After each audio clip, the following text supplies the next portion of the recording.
All right, welcome to Halitics. So great to talk to you, although I don't see myself for some reason. Well, I don't know what's going on here. Let's see if we can restart this thing because there's no video. Weird, huh?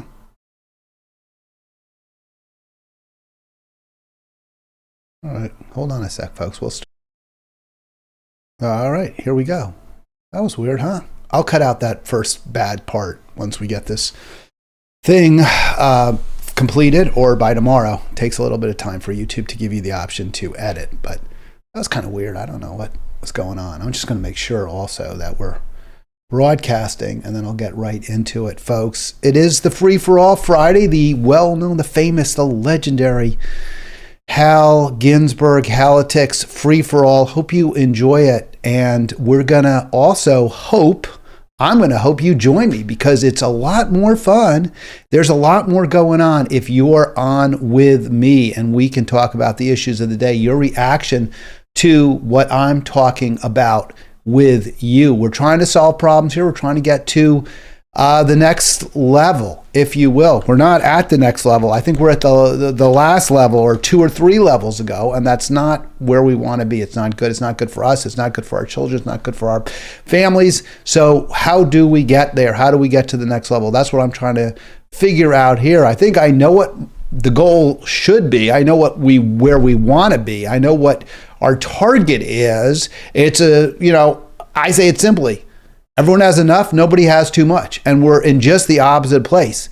Half of us have virtually nothing at all, and then a tiny little sliver at the top, a very small number of us have everything. I mean, have wealth beyond pretty much anybody's wildest dreams. That's just not okay. It's not acceptable. It's not where we should be. It's not what we need, and I am here to try to change that dynamic with you, with your help. I can't do it myself. I wish I could. I wish I had the ability to wave a magic wand and make life better, but I don't.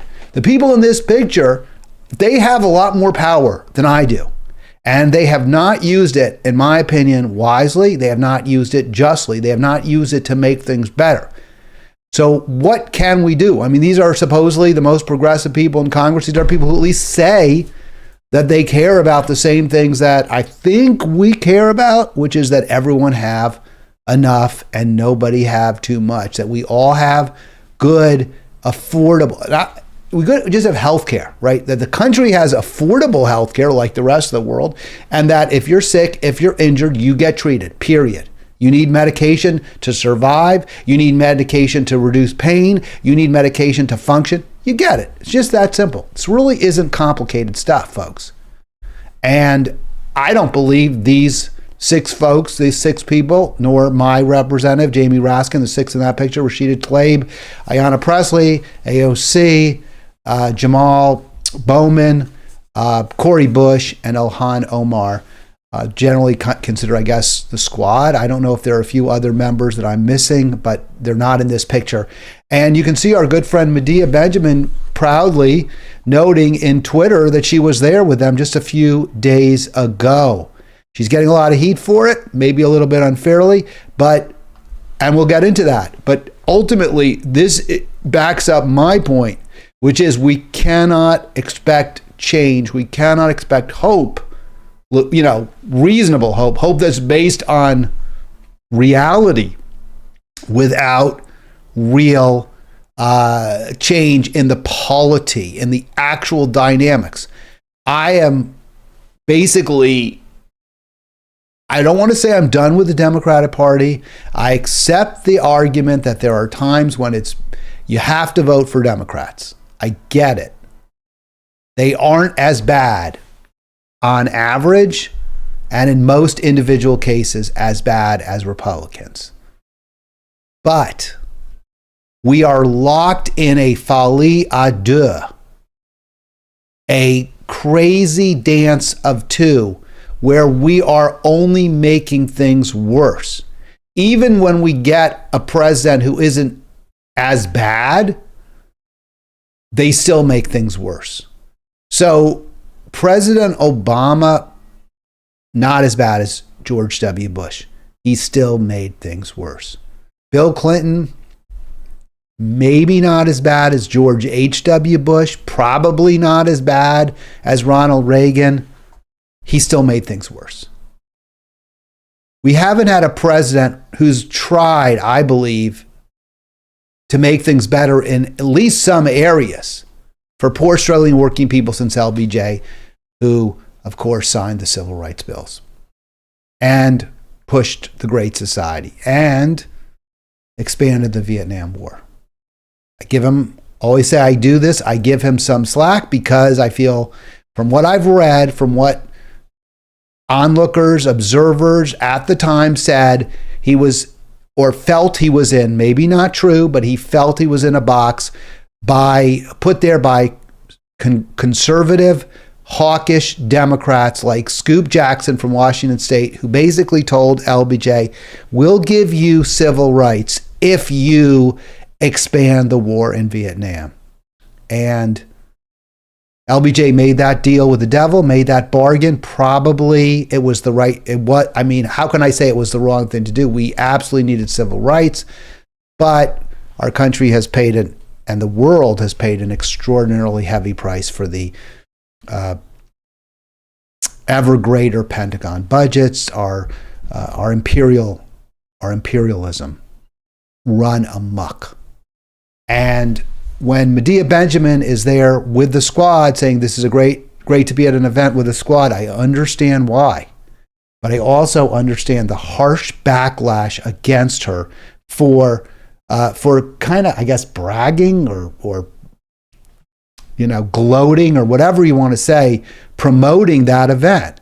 And you can see the comments. And these are just four of the top five, the four of the five at the top of of Medea's page. I cut one out because it was personal. I don't like the personal stuff. You know that. I cut out personal, unless I think they're fair, right? There was some comment about, George Soros, which, really is irrelevant to this discussion. But the other comments are fair. So don't believe nuclear. This is in response to AOC meeting with the squad and promoting it. And I'll also get into why she did it, why I believe she did it, and why this really proves we must have an alternative to the duopoly. We have to figure out how to make the Green Party, I don't know what else there is besides the Green Party right now, to blow the Green Party up, to make it big, not blow it up like we drop a bomb on it, like what the Russian military did to Bakhmut. Not like that kind of blow up. Blow it up, make it big, like you blow up a balloon. We've got to figure out how to blow up. I love to blow up my channel. I love to blow up Halitics. I want Halitics to be on everyone's, lips. Did you see Halitics say? Are you watching Halitics, texting out Halitics? How about that Halitics? That'd be great. I'd love to see that. Please please click subscribe in the bottom right. Click the blue and white square at the bottom right of your screen right now and click subscribe if you aren't already there. But what we really need, that'd be great for me personally, what would be great for our country is a party that is dedicated to peace, to workers, and the environment. And preferably more than one. I'd like to see 2 or 3 parties that are all competing with each other to see which can be the most pro-environment, which can come up with the best solutions to the challenges facing the working class in America, which will be the most aggressive about pursuing peace around the world. I'd love to see that. And by the way, I do include within the term peace, freedom, democracy. So when we promote peace, we also have to be promoting just societies all over the world, but not at the point of a gun or the point of a bayonet, but with using economic carrots and using the power of our speech and morality, and to people's just better characters, and the UN.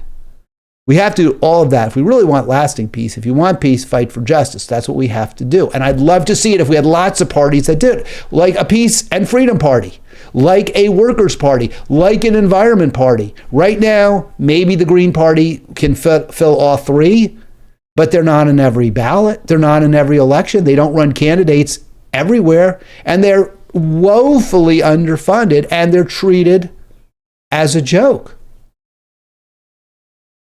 So that's not going to feed the bulldog, folks. We absolutely have to promote a viable party, I don't want to say third party, an alternative, a true alternative to the duopoly. Both parties support ever bigger, bloated Pentagon budgets. Both parties in the pocket of for-profit healthcare. Both parties supporting for-profit student loan corporations, although the Republicans are worse. There's a good article about that in the New York Times today, how the certain red states are actually carrying water for student loan usurers and suing against the Biden plan to forgive up to $20,000 debt per individual who owes student loans. And this is a good plan, better than nothing, right? I mean, at least, for many Americans, that $20,000 would wipe out their debt, their student debt. Of course, there are some who have 10 times debt. That's 10, 12, 15 times that. The $20,000 won't put a dent, not much of a dent, but still better than nothing, even for them. You have Republican states like Missouri that are actually challenging the plan. And they're carrying water for-profit loan sharks, right? Legal loan sharks, people who make, 100 times in collections what the original loan, the original principal was. It's disgusting. It's despicable. They don't even put up the money. The federal government puts up the money. The money is owed to the federal government. These sharks simply administer these loans and they take a cut. And because they'll lose the administration fees if debts are forgiven, they are livid, they're angry, and they got the state of Missouri to sue. It's outrageous on a totally BS claim. People are furious. It's a seething cauldron out there. And when our friend Medea, pro-peace Medea, Code Pink Medea, goes to an event with the squad, says great to be at an event with the squad, she gets raked over the coals. Is that fair? Is that fair? Look, the head that wears the crown does have to, it's heavy, right? The crown's heavy. That's what I was trying to say. The crown is heavy, but I think it's fair because you're not challenging power. Medea is not, and I don't know, maybe she was, but she said great to be in the tweet. She didn't say, and I don't have the actual speaking of it, but you can see the comments. Would be great. So the first one, Tone Police, nuclear war protester, I believe, is actually pro-Medea. Would be great if that even a microscopic fraction of your intestinal fortitude. Hopefully it rubs off. Garland Nixon, famous guy. I guess he's a progressive host of some sort. Personally, unless I'm there to protest, I can't see myself going to see these neocon warmongers drag the world to nuclear extinction. Pretty strong stuff. Is that unfair? 240-363-7190. Join me on the free-for-all this Friday. Just give you the date. The 26th is when I'm broadcasting. The Land of Oz, maybe a great event where you can ask them questions about their roles in funding billions in weapons to Ukraine. Is that what you mean? And finally, how was this squad? They must be giddy about the F-16 shipments. Right. So the Biden administration, I was going to say Obama's, not sure there's that big a difference. The Biden administration sending these F-16s over there, they're nervous. It looks bad for Ukraine, and we've had a lot of reports, not in the corporate media at all, but from viable sources like, and I played this before, video from France 24, that the military capabilities of Ukraine are stretched to the limit, that they cannot sustain the losses, which have been tremendous, over 100,000 dead, well over 100,000 dead, many casualties. They're losing territory land now with Bakhmut falling. That's a center for transportation across Ukraine. It's a transit center, transit hub. So this is a blow. And of course, the New York Times doesn't want you to know that. We talked about this yesterday, I believe. I got to this with Danny, that support for the Ukraine war. By the way, I hope you'll enjoy that call with Danny. It was great. Well, I got to have him back on. And please, again, I want to say it one more time. Like and subscribe. Got over 100 subscribers yesterday. So that was a short-term goal. Long-term goal now is to get to 1,000, and we'll go up from there. I will keep doing this. I want to talk to you. We need a community center for making real change everywhere, for changing the dynamic, the political dynamic. We are consistently on the defensive. We're consistently trying to, as you know, using the war analogy, as progressives, we're defending our turf. We're not expanding. And even the turf that we won, that maybe, we hope we could sort of rest our laurels on, we can't even count on them. We have to be keeping these people in line, right? It's not like we can trust the squad to be on our side. Every last one of them voted for the representative from Wall Street and AIPAC, Hakeem Jeffries, to be the minority leader. They've all been, unless there's some sort of, deal worked out, they've basically all backed bloated Pentagon budgets, all endorsed Joe Biden for re-election. And that is all very, very problematic. That's not how we bring about change. So even in areas where progressives have had victories, we are seeing that those winning candidates are not staying in line. We're not keeping them in line. We need a third party. We need an alternative. I don't want to say third party. We need a real, viable, powerful party across the country that's pro-worker, pro-environment, pro-peace, and that wins elections. That's the only way things will get better. That's the only way we can make things better. I cannot see the Democratic Party, in the anywhere near future. It is too tightly controlled by pro-billionaire influence, by pro-billionaire influencers, by pro-billionaire operatives. That's who runs the Democrat Party, just as they run the Republican. There's no way. And you can see it. You can see it in this headline, which was quite interesting, really.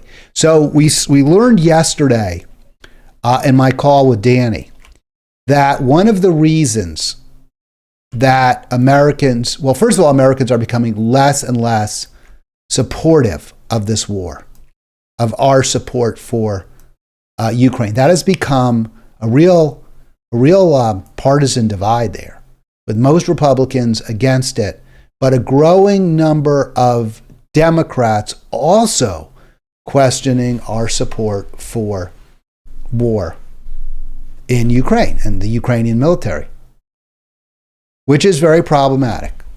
It's very problematic that we're supporting Ukraine, which is not a democracy, which is cracking very hard on dissent. But the corporate media in America, say corporate, they're owned by corporations. New York Times is a for-profit institution that you can buy stock in. It is basically controlled by the preferred stockholders, which include the editor. So they're not completely beholden to shareholders the way, say, the Washington Post is beholden to Jeff Bezos, the majority stockholder. But I don't know if can you even buy stock. He may have taken it private. I'm not even sure. But the New York Times has really gone neocon, and we've seen this at least since the Iraq War that W waged. Remember how they were stovepiping through Judith Miller the information that Dick Cheney wanted you to see. Not true information, the propaganda. It was a propaganda arm. The New York Times during the run-up to the Iraq War was a propaganda arm of the vice president's office. Vice president who owned huge shares in Halliburton, the munitions manufacturer. So now the New York Times is running interference for again running interference for the arms makers. They want us to keep giving arms to Ukraine. When we give arms, when we give those F-16s, and who makes those? Lockheed Martin, I think. I think they're Lockheed Martin. Maybe I'm wrong. When we give those F-16s to Ukraine, it's not like Lockheed Martin hasn't been paid. They're paid with our money. So the New York Times is supporting the arms makers, not the preferences of its readers or its or the public at large, which is more and more opposed to ongoing, open-ended support, military support for Ukraine. But how does the New York Times respond to that? What is it going to do? It's going to try to build that support back up. If New York Times readers believe that the war is going poorly, that it doesn't look like all of our assistance is going to help, that ultimately Ukraine will have to sue for peace, a poor, devastated nation will have to sue for peace, and all that weaponry, that advanced weaponry that we gave them will either fall into Russian hands, some of it has already, or be destroyed or wasted, then you're going to be like, why are we doing this? Right? If Ukraine can't win anyway, why are we just prolonging its agony? Which is exactly what we're doing. So the New York Times responds by saying, well, okay, Russia did win Bakhmut, even though, which is a city in eastern Ukraine, it's a large city, or it was a city, now it's just nothing. Mostly a pile of rubble. So Moscow, Russia basically destroyed it with our help, in the sense that we kept telling Ukraine, keep fighting, keep fighting, keep fighting. Here's weapons. Here's missile launchers. Here's missiles. What did Max Blumenthal say? $158 million lost in one of missiles and launchers, either destroyed or injured or damaged by one Russian strike. Somehow the New York Times views the fact that Russia turned Bakhmut into a pile of rubble as a Pyrrhic victory for Russia. It seems to me this is a devastating attack that killed tens of thousands of people and rendered homeless probably over 100,000. So I don't know how that somehow spun as good news for Ukraine. And they do their best. Oh, it's a Pyrrhic victory. It's not good for Russia. In the end, they spend too much time. They spend too many lives to get it. That's the argument. Well, what about the Ukrainian lives? What about the billions of dollars of damage that was done? Does that matter? I don't think so. I mean, they do show the pictures. I give the paper credit because that's where I got this from. But they're somehow spinning the fact, it seems, that this is what Russia did to this city as somehow not bad for Ukraine because it's a Pyrrhic victory for Russia. And Bakhmut has repeatedly been called a key city. We're holding out in Bakhmut. We're winning. Well, obviously that's not the case. And some of you might say, if those of you who support this war, well, then I guess we have to keep giving them arms because we can't let them lose. Well, how many people have to die? How many cities have to be turned into rubble? It looks like Stalingrad. You remember the pictures of Stalingrad during The Second World War, when basically you just had Russian and Nazi soldiers shooting each other from abandoned buildings and rubble, just like this. I guess these buildings look a little more modern, right? The Stalingrad was a medieval city.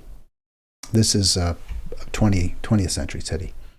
All right, if you want to join me, love to talk to you. 240-363-7190, 240-363-7190. I know there's a couple people watching. The numbers got bigger and bigger over time, but the goal, and I've really said this, I really want this to be a community gathering spot, much like a radio station can be. And we're trying to replicate that vibe, that feeling.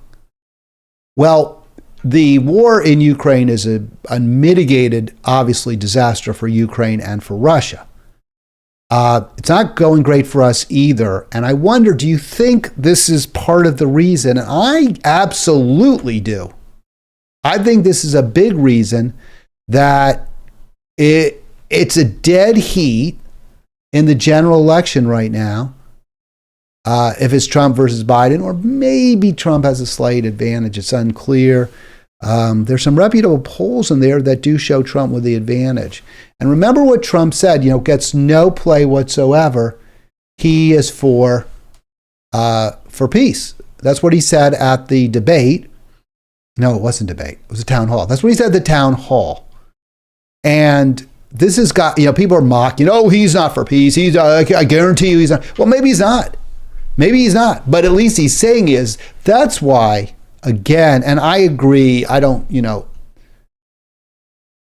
give Trump a little bit more credit than he's just lying. I don't think he's lying. I think he genuinely does not want to see more carnage in Ukraine. I don't think he's a person who has a lot of milk of human kindness in him, perhaps, but I doubt he wants to see more death and destruction there. So I'll give him some credit for that. He was against the war on Iraq, the war against the people of Iraq. He was against that early on, much more so than, say, Hillary. So I'll give him a little bit of credit for being possibly more pro-peace than maybe you will. But he is in the Republican Party. The Republican Party, as soon as Tucker Carlson went dark, became, just lockstep with the Democrats in support of ever greater military support for Ukraine. This had been a problem for them because Tucker was going on Fox nightly and criticizing the gifts, the handouts to Ukraine on two grounds. One, that it wasn't our business, we shouldn't be there, it was making things worse. And two, which is what Trump has also said, why isn't NATO funding it? Why aren't they paying more? Which they weren't, So those were actually legitimate points. Carlson's gone. And maybe that's why. Maybe he gave an audience to RFK Jr. and they talked peace, right? It was a pro-peace conversation with RFK Jr. And maybe there's some other reason. Maybe there were lawsuits. I don't know. It does seem a little bit coincidental that the one pro-peace voice really on corporate media is totally gone. And now we see both parties full-throated support for the killing. It's terrible. It's just as bad as it can be. And how do we change that dynamic? It isn't through electing more squad members. We actually made the squad bigger, right? We added Jamal Bowman, I think, in 2020. Greg Kassar came in last year in a special, or 22, last year, right, 22, thank you. So it's not like there aren't progressives, and it's not like there's nothing they can do, but they're just not doing it. They didn't force the vote. They haven't gone on TV and railed against the massive bloated Pentagon budgets. And neither has Bernie. So we we can elect progressives, or at least those who campaign as progressives, and then they don't fight for progressive policies. They actually join, they become part of that Democratic corporate establishment. I had a Democrat say to me, you know, it's not fair for you. You just call them Democrats. You don't point out that there are some better Democrats, or some really good Democrats, and then there are bad Democrats like Joe Manchin and Kyrsten Sinema.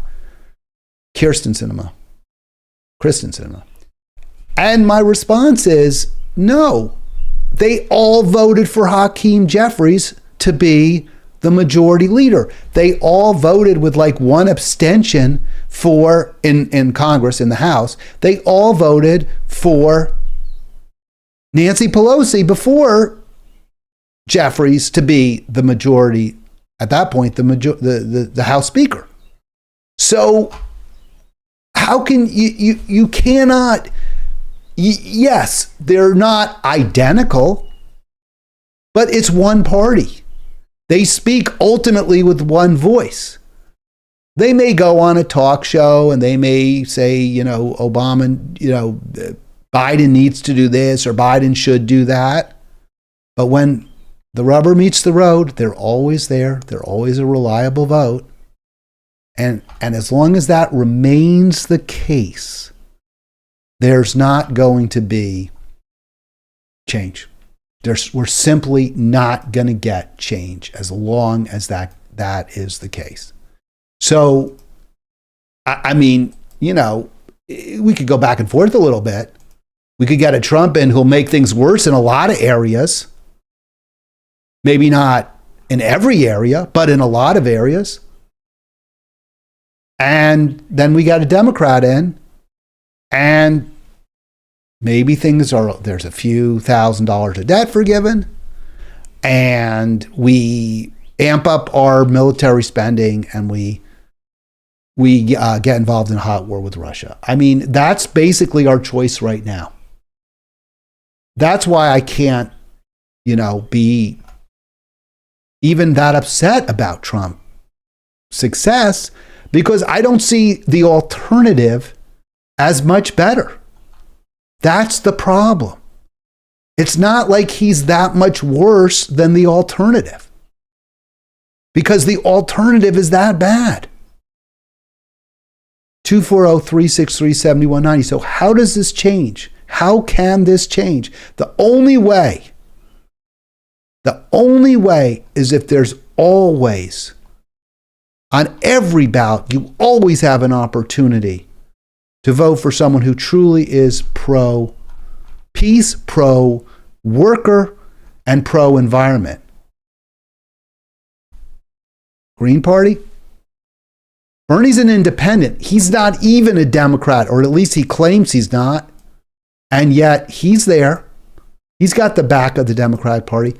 There has to be an institution, a real party with real structure, with money, with influence, that can keep people in line and that can be the source of strength and backbone for people who are pro-worker, pro-peace, and pro-environment.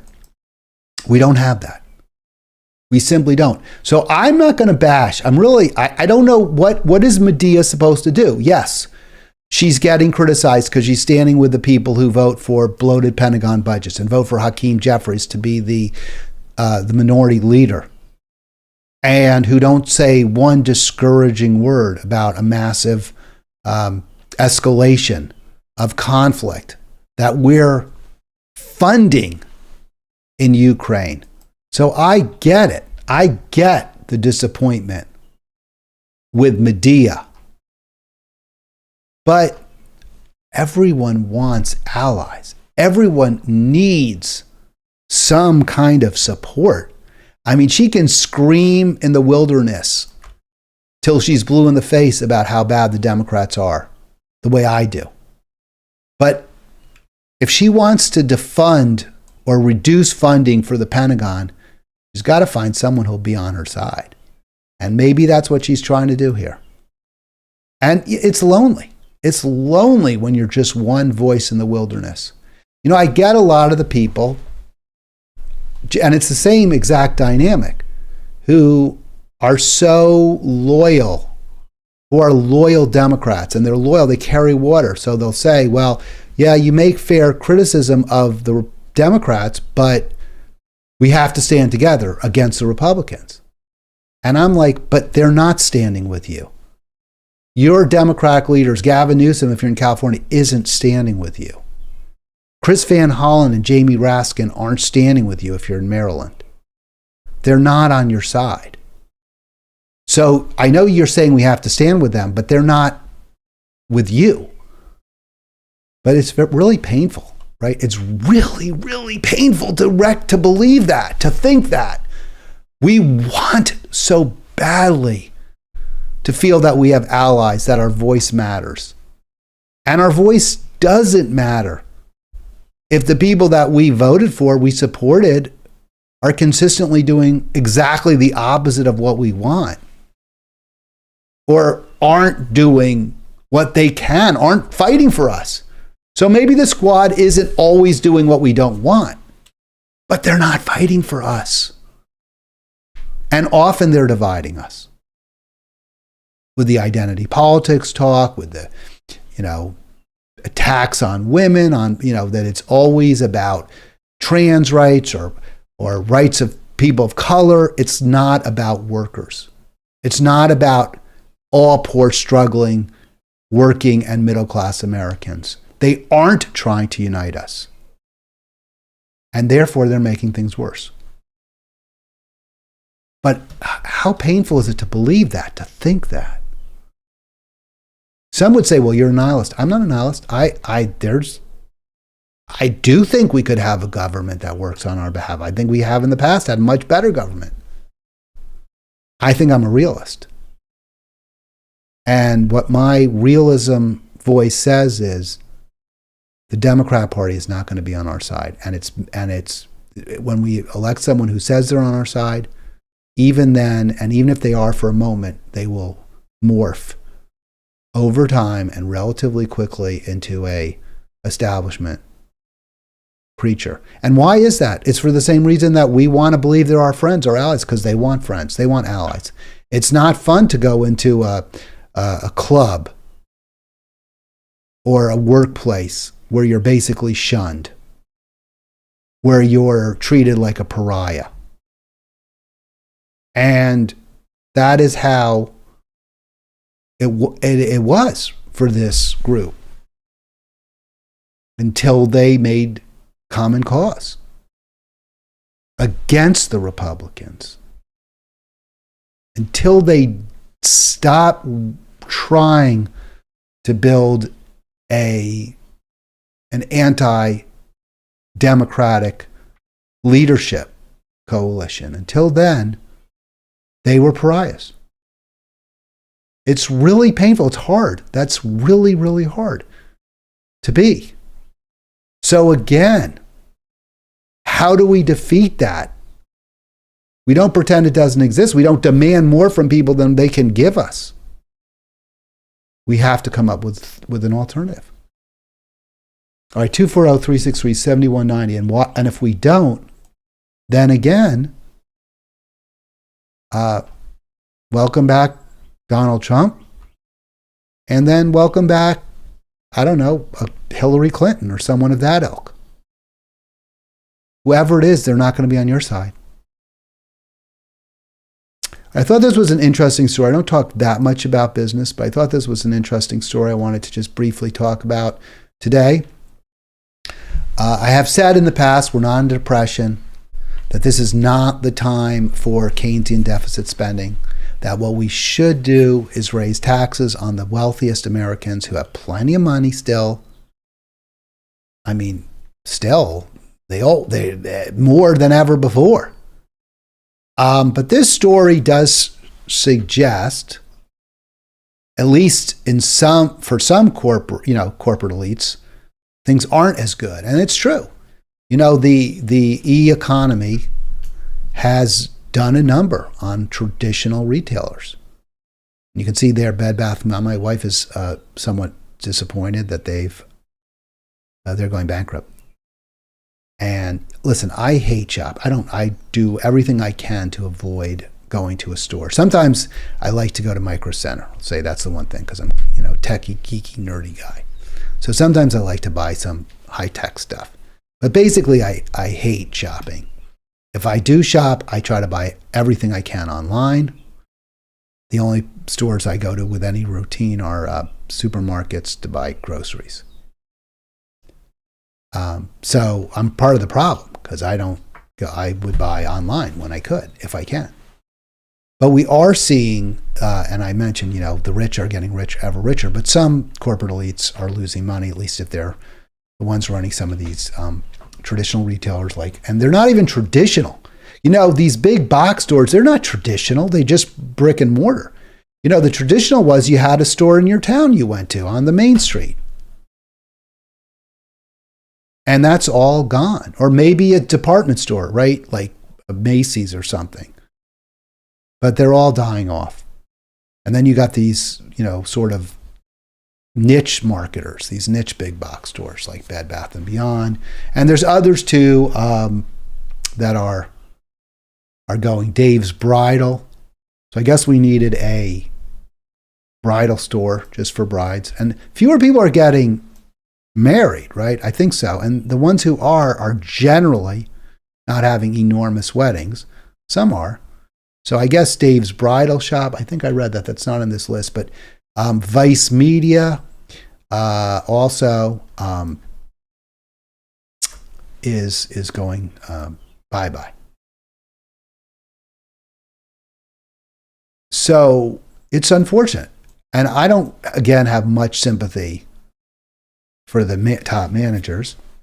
But the rank and file workers, it's going to be tough. It's not like these companies paid good wages. Many of the people there were part-time, didn't get good benefits. If they got any benefits at all. So it's not like it's some horrible loss, like if an auto plant closes or shutters or moves, to China or Mexico, which is obviously far more harmful to a community, but it's not great. I wouldn't really lose sleep at all if we had a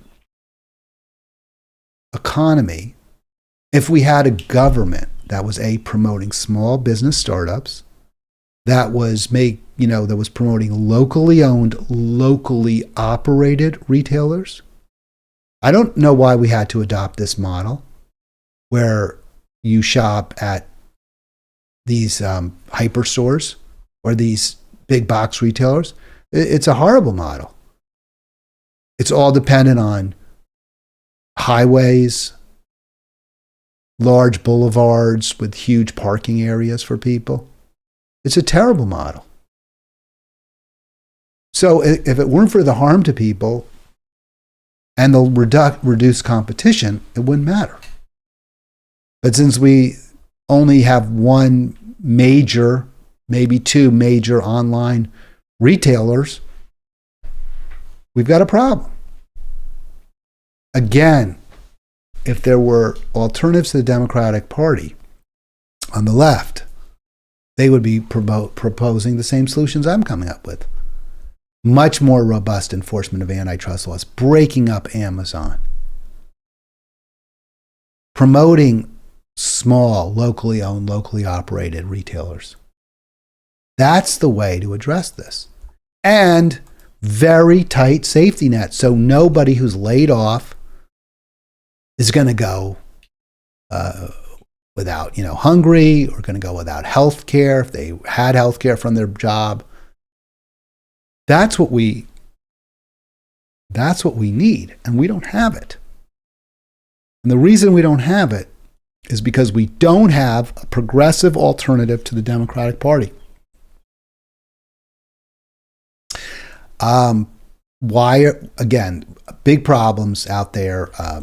Fewer and fewer people buying from these traditional big box stores. the Vice media, I mean, it's media so hard right now because look, I can do this for free. It's so tough to make a living in media. And Vice media didn't really handle it well.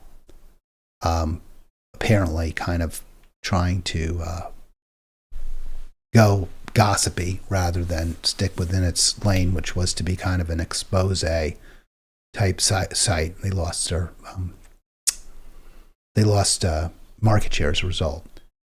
But yeah, media is really suffering, and we have to figure out a way to support it. And then, these interest rates are a problem as they go up, and they are really going up. If you have some savings and you have got it in some kind of a money market or checking account, see if you can get a CD or a higher rate savings account, because the rates have really gone up. I couldn't believe it, over 5%, some CDs for just a year. So it's pretty good.